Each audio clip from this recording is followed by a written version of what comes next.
Nshuti bavandimwe bakunzi bakurikiye ku Isanga TV ikorera muri Leta Zunze Ubumwe za Amerika mu mujyi wa Michigan. Nk'ibisanzwe nk'uko musanzwe muzi, amazina yanjye ni Jules Tumaini. Ku bantu wenda navuga batanzi birashoboka. So ku mazina yanjye ni Jules Tumaini. So nkaba ndi kugira ngo tuganire cyangwa se tuganire ku byerekeranye n'uburyo dushobora nko kwiteza imbere. Buri muntu wese ari hano muri Amerika cyangwa se ari no muri Afrika mu buryo bwo kugira ngo bashe kwiteza imbere. So ni ikintu cyiza cyane rero. So hari akaganiro rero natekereje abana ndamutse nk'abaganirije nkaba nakababwirira ibyako bishobora kuba byabafasha nka community yacu cyangwa se n'andi ma community yose muri rusange atuye ahanga muri Leta Zunze Ubumwe za Amerika.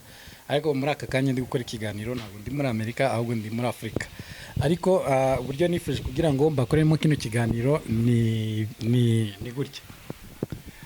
Urabona ko twese tujya muri company tugakorera amafaranga, tukamara gukorera amafaranga, ariko uko tubona amafaranga niko agenda. Ariko bibaye byiza tukavuga twagerageza gukora business.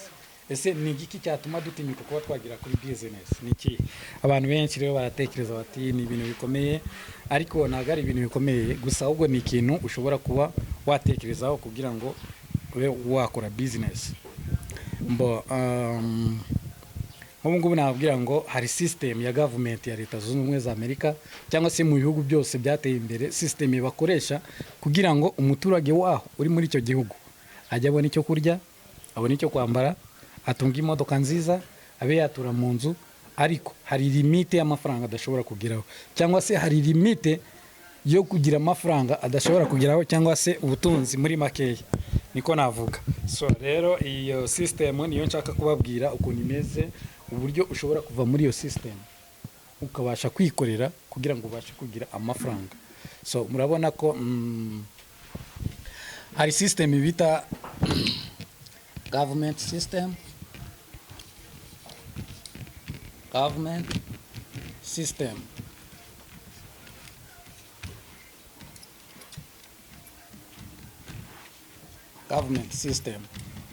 Ubu ni ukuvuga ngo iyi ni plan ya government cyangwa se ni plan y'ibihugu byateye imbere, ariko sana navuga nko muri Amerika mu gihugu cyacu navuga sindi buvuga Iburaya cyangwa se mvuge muri Iburaya cyangwa se muri Aziya, ariko ndakeka nashidikanya ko no muri Aziya cyangwa se n'Iburaya byose bimeze kimwe. Sana kuri bino bihugu biba byarateye imbere, nuvuga ko ku bihugu biba byarateye imbere bagerageza uburyo bashoboye kose ko kugira ngo abaturage babo babeho neza mbese muri make, kwa be gusonza, be kubura icyo kurya, be kubura transport, be kubura akazi. Iyo ni purpose y'ibihugu byinshi cyane biba byarateye imbere. Tuvuge nka USA government, wenda dukore ku rugero USA.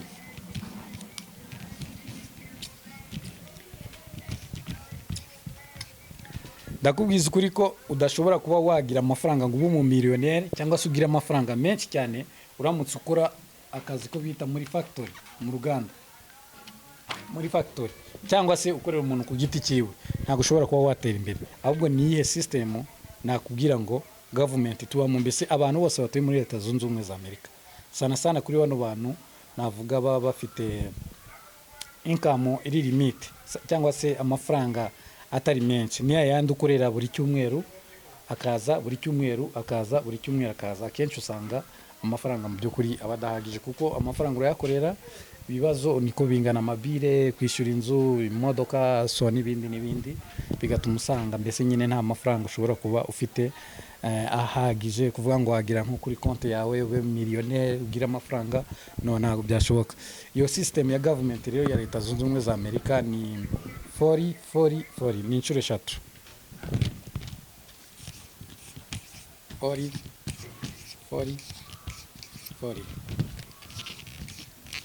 40 ya mbere twavuga ngo isobanura iki? 40 ya mbere iyi ngiyi cyangwa se 40 ya mbere isobanura amasaha 40 ushobora kubukorera mu cyumweru. 40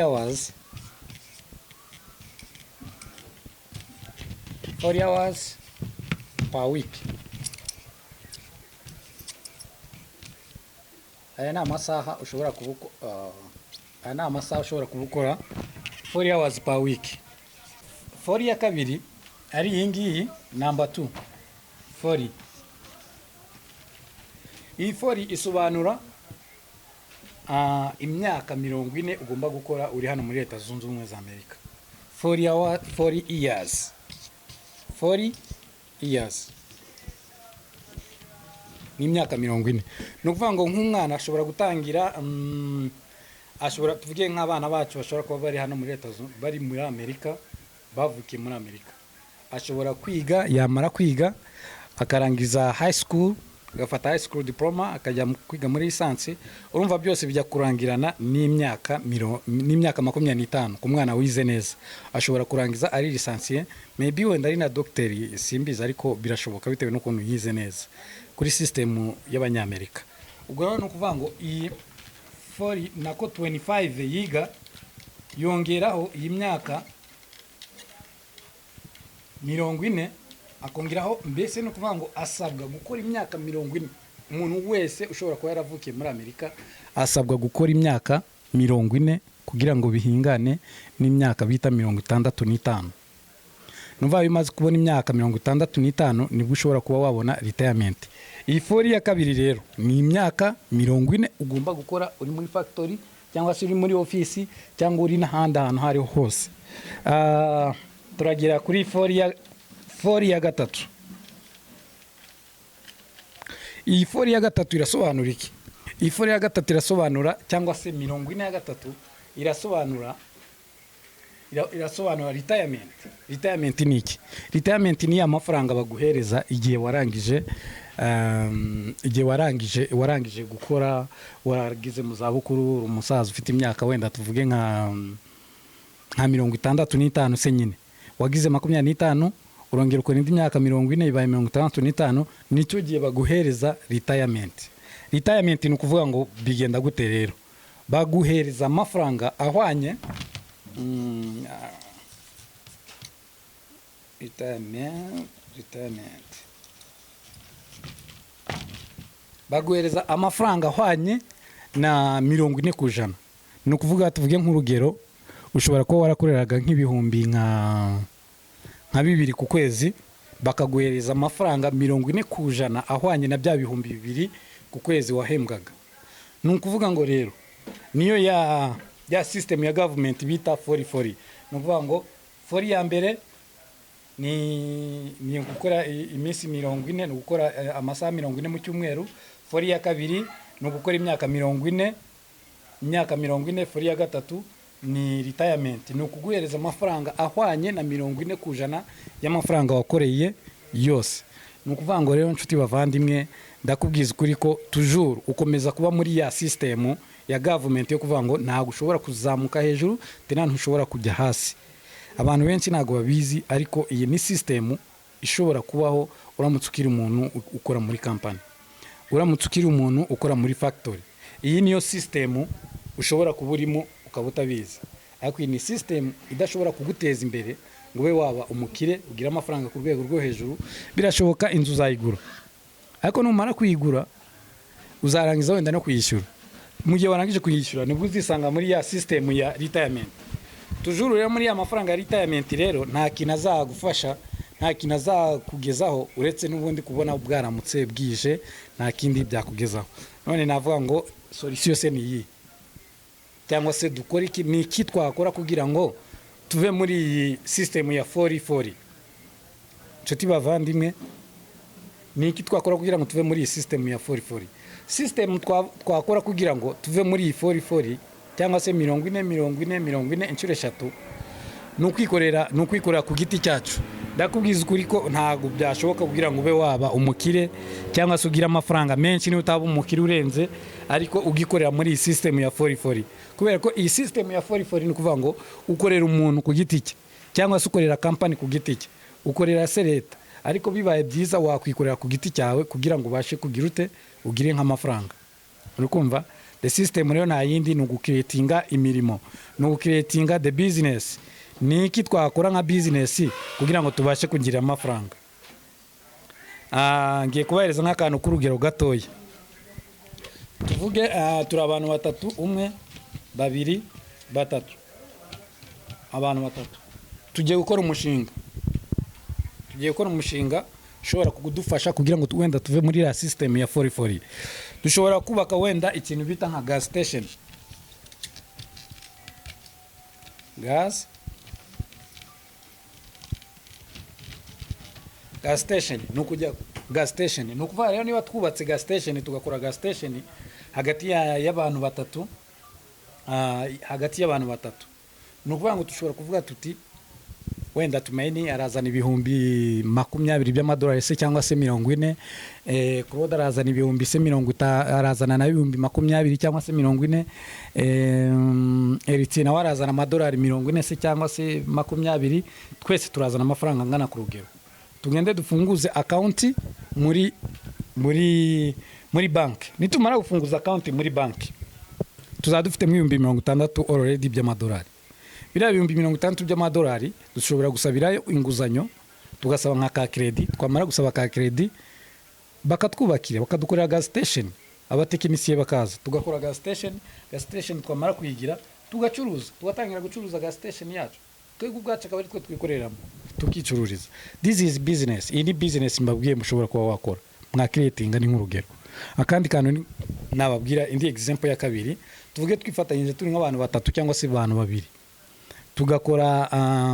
tugakora randru yingi yo kumeseramo. Ikimesero ni ikintu cyo noneho nakubwira ngo just wamaze kubikora ukestara ahantu runaka, ahantu hawe wabonye inzu ukoreramo, machine zirimo, ni ibintu bidasaba n'umukozi, kuko ni ibintu ugenda umuntu kugira ngo amese arashyiramo amafaranga.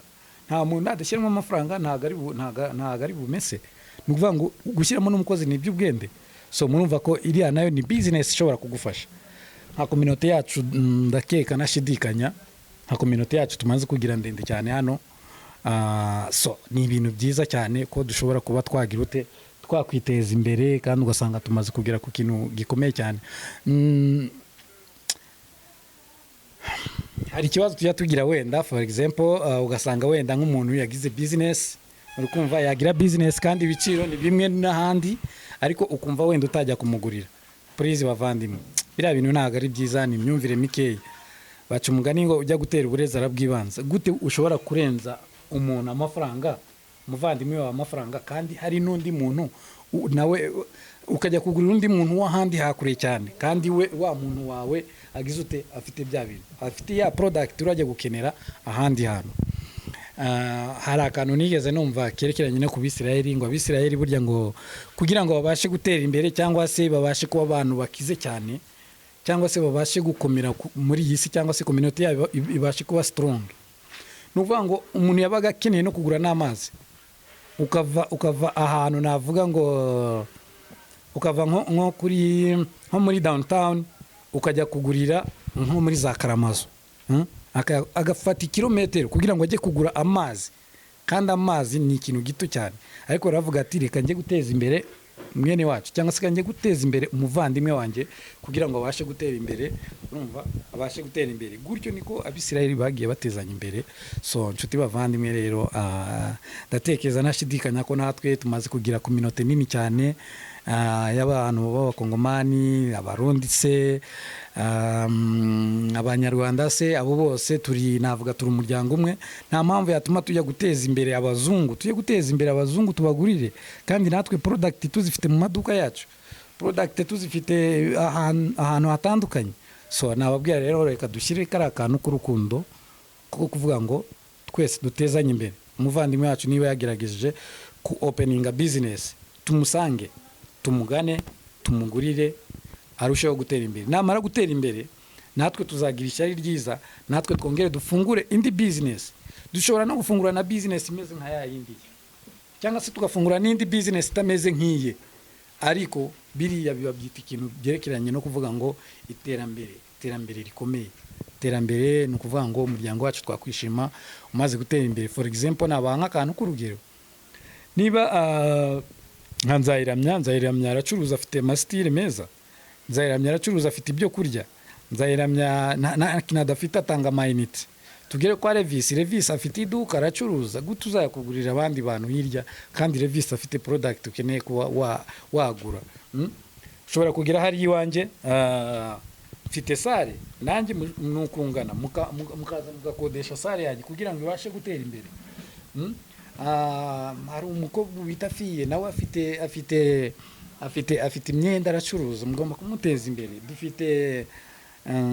Dufite bari abana ba Jojo nabo bacuruza imyenda, bagiye Copenhagen hariya kuri 44 and Eastern, nabo bagiye kuhakorera. So ni ibintu byiza cyane, kandi nshuti bavandimwe mbabwire ngo twiteze imbere, ariko tunatekereza kuba twakora iki se kugira ngo tugire the business nini cyane. So icyo nicyo kintu nagerageza kugira mbabwire. Nongere mbibutse yuko Kwisanga TV ikorera ku muhanda wa 44 433 Division Avenue South East. Aho ngaho ni ahantu ushobora kugera mu mujyi wa Grand Rapid, ni ahantu ushobora kugera ukahansanga nka Tumaini Jire. Ndakeka abantu benshi bamaze kumenya, ariko ni ahantu ushobora ukagera ukansaba serivisi zo kugira ngo ubashe kuba wakorera muri sare yanjye ibintu runaka ukeneye, ibirori byawe, so ibintu byo gusaba no gukwa ibintu byinshi cyane kabisa. Tukagukorera mu buryo buri security, bufite umutekano, umeze neza urebye. So rero nababwira ngo waba uramutse unkeneye kugira ngo tube twavugana, ukaba ukeneye kugira ngo dukorane n'akandi kantu runaka, ukeneye kugira ngo mbe naguha inama, namba yanjye ni 215 626 7636. So ciao, murakoze cyane, nakagaruka. Imana ibahe umugisha.